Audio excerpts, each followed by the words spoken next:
अर्जुन भगवान श्री कृष्ण से कहता है कि मैं द्रोणाचार्य पर बाण नहीं चला सकता, मैं भीष्म पर बाण नहीं चला सकता। बार बार एम्फेसिस दे रहा है, अपने रिश्तों नातों पर एम्फेसिस दे रहा है कि मैं उन पे बाण नहीं चला सकता। यदि आप इससे पहले के श्लोक देखेंगे तो आपको हैरानी होगी कि भगवान श्री कृष्ण जो उसे कह रहे हैं अर्जुन उसको नहीं समझ रहा है। अर्जुन अपनी ही कोई बात कहे चला जा रहा है, कहता है मैं नहीं मार सकता इनको, भगवान की बात नहीं समझता। उसने जो अपनी एक इमेज बनाई हुई है उस इमेज को वो तोड़ नहीं पा रहा। कहता है कि ऐसा कृत्य मैं करूँगा, ऐसा काम मैं करूँगा, मैं ऐसा कभी भी नहीं कर सकता। मैं कभी अपने गुरु पर हाथ नहीं उठा सकता, मैं कभी भी अपने भीष्म पितामह को मार नहीं सकता।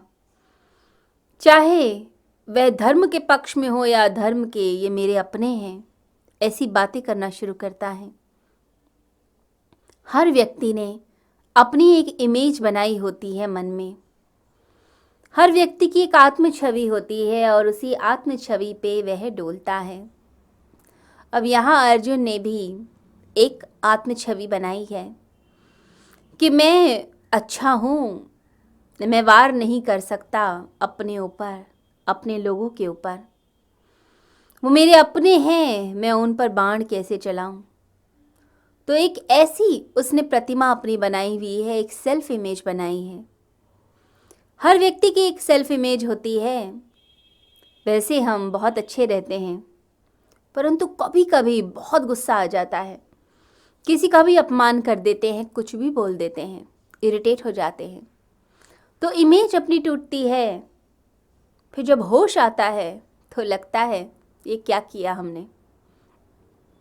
फिर आप विनम्र हो जाते हैं, अति नम्र, और दूसरे के पास जाकर बोलते हैं कि हमें माफ़ कर देना, होश ही नहीं था, अचानक ही इतना क्रोध आ गया।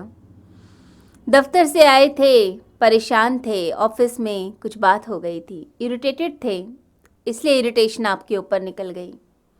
या कहेंगे आज सुबह से कुछ खाया ही नहीं, सुबह से भाग रहे हैं, अभी घर लौटे तो क्या करते, गुस्सा आ गया, तो बहाने बताने शुरू करेंगे कि आपने ऐसा क्यों किया। उसका रीज़न देने लग जाते हैं, तर्क बताते हैं। अब तर्क में ही बुद्धि उलझ के रह जाती है।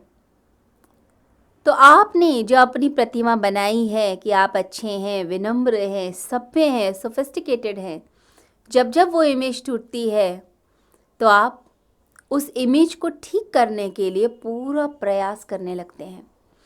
तो यहाँ अर्जुन भी कहता है कि मैं ऐसा नहीं हूँ, मैं ऐसा नहीं हूँ कि मैं अपनों पर वार करूँ, ये मुझसे क्या करवा रहे हो, मैं नहीं कर सकता युद्ध। जबकि सब कुछ जानता है, पूरी युद्ध की जो परिस्थिति है उसको समझता है। वो जानता है कि बैकग्राउंड क्या है, किस लिए युद्ध हो रहा है। अचानक से युद्ध तो सामने नहीं आया, इतने वर्षों की जो कलह है उसके कारण आया है। परंतु यहाँ पर भगवान के सामने बोलता है कि मैं ऐसा नहीं करूँगा। भगवान श्री कृष्ण समझाते हैं कि तू ज्ञानियों जैसी बातें तो करता है, परंतु तू ज्ञानी नहीं है। ज्ञानी मृत व्यक्ति के लिए शोक नहीं करते, क्योंकि वह जानते हैं कि शरीर नश्वर है और आत्मा अमर है।